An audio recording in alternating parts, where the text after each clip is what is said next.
Olá, amigos do Questões em Cardiologia. Vamos a mais uma questão do módulo de insuficiência cardíaca do TEC 2010. Considere as assertivas a seguir sobre o uso de beta-bloqueadores na insuficiência cardíaca aguda, de acordo com a segunda diretriz brasileira de insuficiência cardíaca aguda. Lembrando que já existe a terceira diretriz brasileira de insuficiência cardíaca aguda, saiu ano passado. A gente vai usar os conceitos mais atualizados, claro. Quais são as corretas? Assertiva 1. Beta-bloqueadores devem ser indicados somente após alta hospitalar para evitar baixo débito e piora clínica. Assertiva 2. Em pacientes em uso crônico de beta-bloqueador que não apresentam sinais de baixo débito, seu uso deve ser mantido. Assertiva 3. Em pacientes que não fazem uso de beta-bloqueador e ainda apresentam sinais de congestão, apesar do tratamento clássico já ter sido instituído com diuréticos e vasodilatadores, o fármaco deve ser tentado. Será que apenas a 1 está correta? Apenas a 2 está correta? Apenas a 3 está correta? Apenas 2 e 3 estão corretas ou todas estão corretas? Vamos rever alguns conceitos para a gente responder essa questão. Quando a gente pensa em insuficiência cardíaca aguda, a gente tem que lembrar da avaliação inicial da insuficiência cardíaca, e a avaliação inicial da insuficiência cardíaca é primordial você fazer inicialmente até a avaliação clínica hemodinâmica, que é a classificação de Stevenson, que é essa classificação que a gente está vendo aqui no slide. E para fazer a classificação de Stevenson, a gente tem que basicamente avaliar os sinais de congestão e os sinais de baixa perfusão do paciente no repouso. Se você não tem presente nem sinais de congestão nem baixa perfusão, você tem o paciente A, paciente clássico, paciente quente e seco. Se você não tem sinais de baixa perfusão, mas tem sinais de congestão, a gente tem o paciente B, que é o paciente quente e úmido. Esse é o paciente mais comum. Esse é o paciente que a gente vai ver nas emergências. Esse é o paciente que tem o melhor prognóstico. Então, tem núcias no tratamento que a gente tem que lembrar. Quando a gente vê esse tipo de paciente, a gente vai rever. O paciente que tem sinais de baixa perfusão, de um modo geral, ele já tem um prognóstico pior. Se ele pode estar sem sinais de congestão, aí ele vai ser frio e seco, e pode estar com sinais de congestão, e ele é frio e úmido, e é o paciente que a gente tem que ter cuidado, que é um paciente que normalmente vai precisar de mais atenção, vai ser mais grave, prognóstico pior. E o que são sinais de congestão? A gente lembra que na insuficiência cardíaca existem sinais e sintomas. Esses sinais e sintomas normalmente têm uma sensibilidade e especificidade intermediária, ruim, mas a gente, na medida do possível, tem que usar isso como uma ferramenta que pode ajudar a gente naquela avaliação inicial. Então, principalmente a congestão, a sensibilidade e especificidade não é tão boa assim, mas a gente vai utilizar como uma ferramenta. O paciente com insuficiência cardíaca, ele vai se apresentar com uma dispneia progressiva, uma dispneia que piora ao longo do tempo, a turgência jugular, que é aquele aumento da turgência jugular a 45 graus, fazendo um ângulo ali com o ângulo external, fazendo uma reta ali com o ângulo external, acima de 5 a 7 centímetros, a gente considera a turgência jugular patológica. Ortopneia, quando o paciente tem uma dispneia ao deitar, né? Dispneia paroxística noturna, aquele paciente que acorda 2 a 4 horas depois de deitar. A hepatomegalia, o edema de membros inferiores, sinais menos sensíveis, menos específicos. Os mais importantes aqui, com certeza, a dispneia progressiva, turgência jugular e ortopneia, tanto que acabam recebendo pontuações maiores naqueles scores de Framingham e Boston que a gente vê nas diretrizes mais antigas, né? Então são sinais que têm uma sensibilidade e especificidade um pouquinho melhor. Em relação à avaliação clínica, tem os sinais de baixa perfusão, a pressão de pulso reduzida, que a gente sabe, né? Mas ela nem sempre está presente. Aí está a grande dificuldade dos sinais de baixa perfusão no repouso. Normalmente ela vai aparecer quando esse cardíaco está muito baixo, abaixo de 2,2 litros por minuto por metro quadrado. E aí tem outros sinais que são mais discretos, a gente tem que ficar atento. Se aquele paciente tem risco de ter insuficiência cardíaca e está sonolento, está obnubilado, tem confusão mental, a gente tem que pensar em baixa perfusão.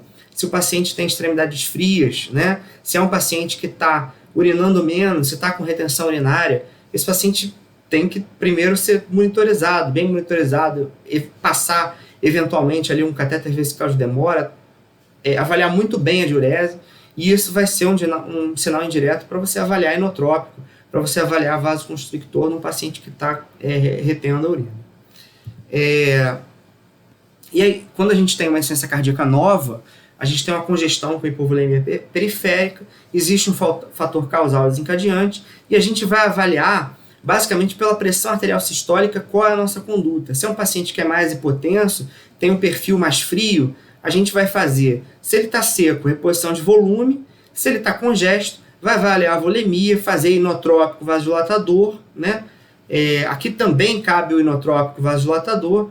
Nesse paciente aqui, como ele tem um prognóstico pior, a gente tem que suspender qualquer hipotensor. E aí, os vasodilatadores orais, como IECA, BRA, beta-bloqueador, tem que ser suspensos nesse caso.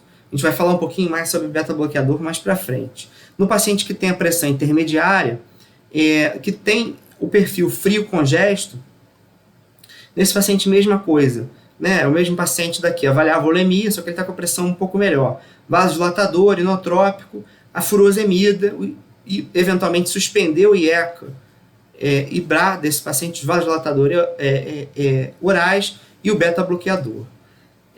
Normalmente o paciente com IC aguda não vai estar usando essas medicações, mas se ele estiver usando por algum motivo, tem que ser suspenso no paciente que está descompensado a esse ponto.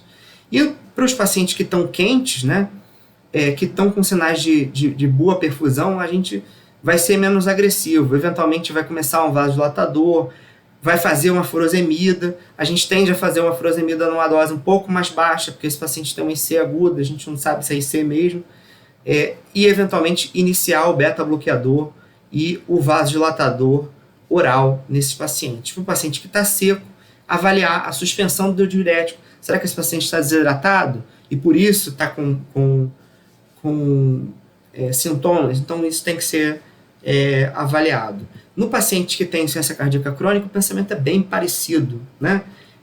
Só que você vai pesar um pouco a mão, porque você sabe que esse paciente ele tem um diagnóstico de insuficiência cardíaca, torna mais provável o fato dele ter uma descompensação da insuficiência cardíaca, e a gente já tem aí um perfil de paciente que pode ter uma resistência diurética. Então a gente tem que pesar mais a mão no paciente que tem já uma insuficiência cardíaca prévia.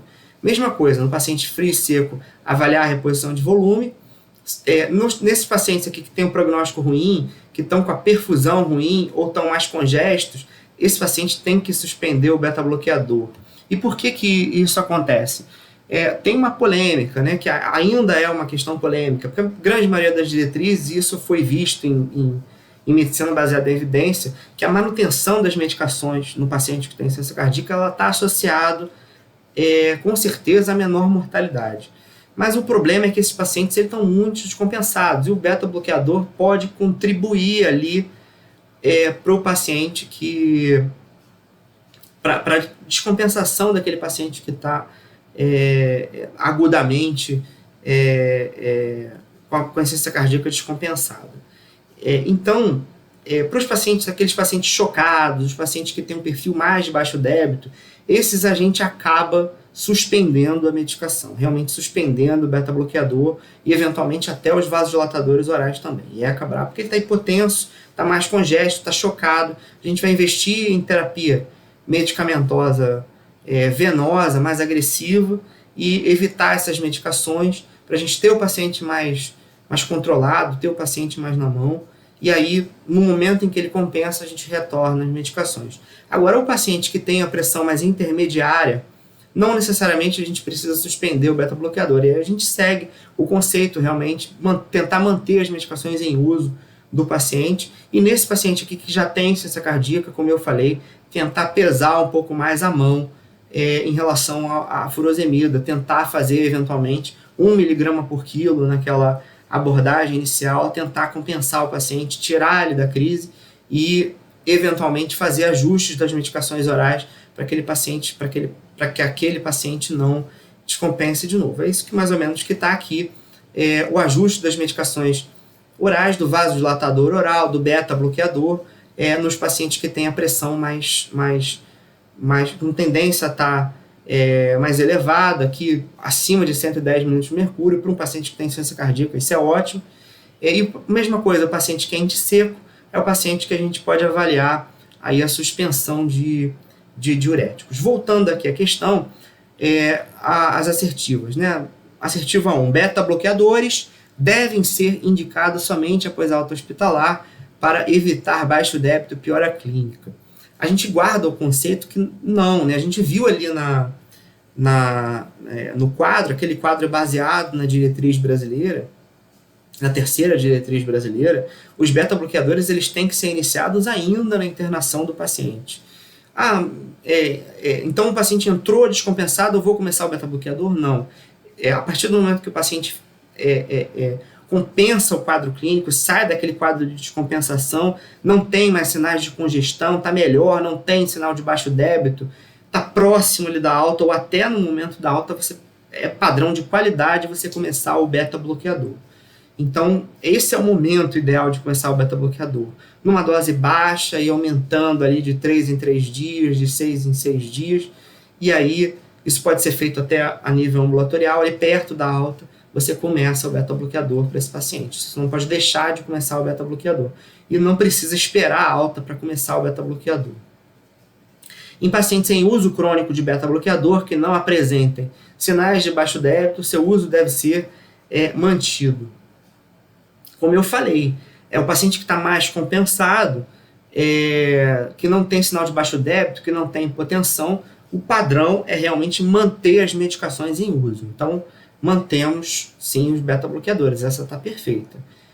Assertiva 3. Em pacientes que não fazem uso de beta-bloqueador e ainda com sinais de congestão, apesar do tratamento clássico já ter sido instruído com diuréticos e vasodilatadores, o fármaco deve ser tentado. Claro que não, né? Aquilo que eu falei, bom senso. O paciente ainda apresenta sinais de congestão, está descompensado e ainda refratário ao tratamento clássico já instituído com diuréticos e vasodilatadores. Provavelmente tem alguma coisa errada com esse paciente, ou ele ainda tem medicações para ser ajustadas, ou ainda tem uma causa base para ser tratada, e aí vai precisar do tratamento. Então não é o momento de começar beta-bloqueador para esse paciente. É o momento de tentar compensar ele para depois começar o beta-bloqueador. Então a única assertiva correta é a número 2 e a melhor resposta é a letra B.